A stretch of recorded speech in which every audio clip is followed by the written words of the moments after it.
Hello everyone, আমার নতুন একটি ব্লগে আপনাদের অনেক অনেক স্বাগত। আশা করি সবাই ভালো আছেন, সুস্থ আছেন, আর আমরাও ভালো আছি।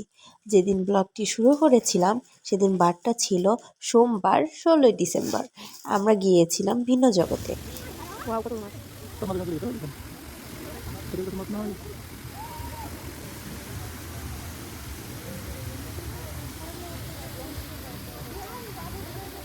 ফাতিহা সব ফুল আছে কেন?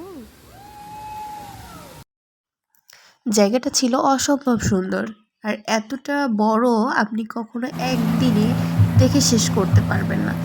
জায়গাটা ছিল অসম্ভব সুন্দর। আর হ্যাঁ, আপনি যেমনভাবে এখানে এনজয় করতে পারবেন, আপনার বাচ্চাটাও ঠিক সেইভাবে এনজয় করতে পারবে। বড়দের এবং বাচ্চাদের জন্য উপযুক্ত একটা জায়গা।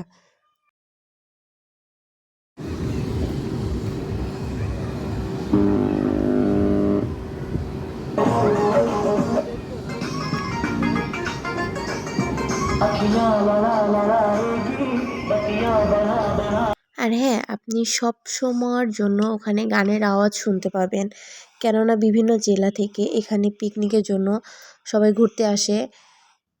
আর আমার ফাতিহা যখন গিয়েছিল তখন ফাতিহার বয়স ছিল 10 মাস।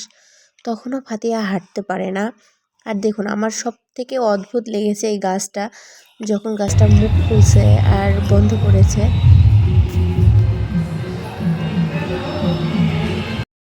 তো চলুন, ওদের বাবা মেয়ের সাথে আমি একটু দোলনায় দোল খেতে খেতে ব্লগটা এখানে শেষ করছি।